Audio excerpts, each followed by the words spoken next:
आम आदमी पार्टी के state campaigning incharge Ashok Tanwar अधिवक्ताओं से बैठक करने अंबाला पहुंचे और बातचीत के दौरान उन्होंने बताया कि आने वाली 10 अक्टूबर को राजधानी दिल्ली में संविधान बचाओ देश बचाओ के नाम पर एक मार्च निकाला जा रहा है जो कि अधिवक्ताओं से जुड़ा है। अंबाला के वकीलों से इस कार्यक्रम में बढ़ चढ़कर भाग लेने की अपील करने पहुंचे अशोक तंवर ने कहा कि 2024 में आपकी सरकार बनने जा रही है। उन्होंने बताया कि नगर पालिका को मजबूत करने के लिए यह मार्च निकाला जाएगा जो कि एक ऐतिहासिक मार्च होगा और इस मार्च के बाद न्यायपालिका निष्पक्ष फैसला लेगी।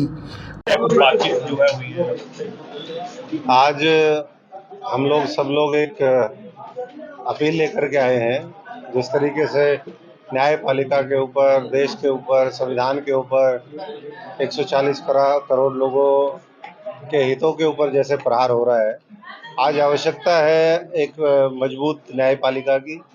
और उसी के लिए आम आदमी पार्टी के हमारे साथी मोक्ष श्रीजा जी जो लीगल सेल के अध्यक्ष हैं, चित्रा जी और सभी हमारे पदाधिकारी वो यहाँ पर आए हैं अपील करने के लिए। एक 10 तारीख को संविधान बचाओ देश बचाओ मार्च वो पटियाला हाउस से लेकर के सुप्रीम कोर्ट जाएगा और हजारों की संख्या में हरियाणा से, क्योंकि 1.5 लाख वकील पंजाब और हरियाणा बार के हैं, चंडीगढ़ में जो एफिलिएटेड है सारे, और भी पूरे देश के अलग अलग हिस्से से वहाँ पर साथी आएंगे। बार बार जिस तरीके से सुप्रीम कोर्ट के भी आदेशों को सरकार जबरदस्ती बहुमत के आधार पर, लोकतंत्र में जनता सर्वोपरि है, लेकिन उस मैंडेट का दुरुपयोग करके अगर आप चुनी हुई सरकारों के अधिकार छीनोगे तो मैं समझता हूँ कि ये देश कभी बर्दाश्त नहीं करेगा। उसी को लेकर के ये मार्च है और अपने आप में ऐतिहासिक होगा और इससे और निष्पक्ष होकर के बोल्ड डिसीजन न्यायपालिका ले, ये हम सब लोगों की उम्मीद है। सब इंडिया में क्या आम आदमी पार्टी रहेगी या अलग होगी? क्योंकि पंजाब में भी कांग्रेस ने मना किया है और हरियाणा के अंदर भी बस आप मना कर सकते हैं कि किसी से गठबंधन नहीं रहेगी। आम आदमी पार्टी तो इंडिया में भी रहेगी, भारत में भी रहेगी, हरियाणा में भी आएगी, अम्बाला भी आएगी। पूरे देश के घर घर में हम लोग जा रहे हैं, परिवार जोड़ने में लगे हुए। तो इसलिए धीरे धीरे जो शीर्ष नेतृत्व है, जो कहीं ना कहीं थोड़ी बहुत कोई चीज़ें हैं, तो उन शंकाओं को दूर करेगा और आने वाले 2024 के अंदर देश प्रदेश में ये सरकार बदले, जिन्होंने हर वर्ग के ऊपर प्रहार किए, उनके हितों की रक्षा करने के बजाय उनके हितों के ऊपर जिस तरीके से कुठाराघात हुआ है, तो उसका मैं समझता हूँ कि अब समय आ गया, लोग बदलाव देख रहे हैं, मिलकर के सुनिश्चित करेंगे बदलाव। ठाकुर साहब की चर्चाएं भी है कि अम्बाला लोकसभा से काट हो सकते हैं। हमने तो बहुत पहले ये स्पष्ट मना किया है लीडरशिप को। बाकी ये जो भी साथी यहाँ पर लड़ेंगे, हम उनके लिए सब लोग मदद करने के लिए पहुँचेंगे। और इतना जरूर है कि अम्बाला में अगली जो जीत होगी वो आम आदमी पार्टी और हमारे जो साथी लगे हुए हैं, अलायंस होगा, बहुत अच्छी बात है। लेकिन आम आदमी पार्टी जमीनी स्तर पर, चाहे वो विधानसभा हो चाहे लोकसभा हो, दोनों की तैयारियां करने में लगी हुई है। सर इसकी बात की जा रही थी कि जो गठबंधन हुआ था इंडिया का, लेकिन उसमें आम आदमी पार्टी जो है अलग चलने वाली थी है, क्योंकि जो मान नहीं रहा है कहीं भी कहीं स्टेट की लीडरशिप है, उसको कहीं ना कहीं दिक्कतें बढ़ सकती हैं।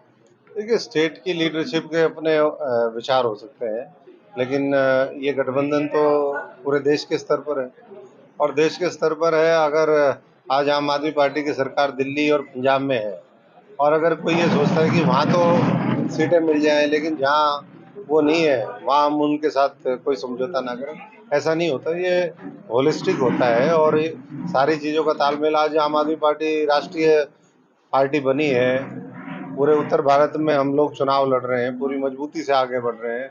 लोगों को आम आदमी पार्टी की विचारधारा, उसका नेतृत्व, उनकी नीतियाँ, जो लोगों को मजबूत करने वाले उनके कार्यक्रम है, चाहे वो 300 यूनिट फ्री बिजली का मामला हो, अच्छे स्कूल और अस्पताल बनाने की बात हो, और जो दिल्ली का मॉडल अब पंजाब मॉडल बन गया है, आने वाले समय में देश का मॉडल बनेगा, हरियाणा के लोग भी चाहते हैं। तो ऐसे में उसको मैं समझता हूँ कि सब लोगों को मजबूत करना चाहिए और उसी से सबकी ताकत बनेगी। अगर वोटों का विभाजन रहेगा तो ये बीजेपी के कहीं ना कहीं एडवांटेज में है। आज भी कोई बीजेपी ऐसा नहीं है कि अकेले उस मजबूत स्थिति में है। उनके पास क्या है, देश में नेशन वाइड अगर हम देखेंगे 35-40% के बीच में वोट है। आज भी 65 से के आसपास प्रतिशत वोट वो उनके खिलाफ खड़े हैं। उसको एक साथ जोड़ने की आवश्यकता है। जवर साहब कांग्रेस के ऑब्जर्वर जो हैं आए यहाँ पर और पिता पुत्र मुर्दाबाद के नारे लगे, कहीं ना कहीं सब लोगों ने देखा। इसको लेकर क्या कहना इन्हीं चाहिए? की पार्टी के बीच आप भी अलग हुए थे कांग्रेस से। हमारे तो बहुत कारण थे। वो 6 साल संघर्ष करने के बाद अगर अच्छे उम्मीदवारों को, चाहे वो चित्रा जी हों, इनके फादर हों, ऐसे ही करीबन 30-40 लोग ऐसे हैं, अगर उनके मेहनत को, उनके अनुभव को देख करके अगर उस समय टिकटें दी जाती तो आज सरकार कांग्रेस की होती। बाकी जहाँ तक नारों का सवाल है, वो तो सभी के खिलाफ वहाँ नारे लगते हैं, चाहे ऑब्जर्वर आए, चाहे प्रभारी आए, चाहे कोई और आए। तो गुटबाजी का शिकार पार्टी है, लेकिन ये उनका अंदरूनी मामला है।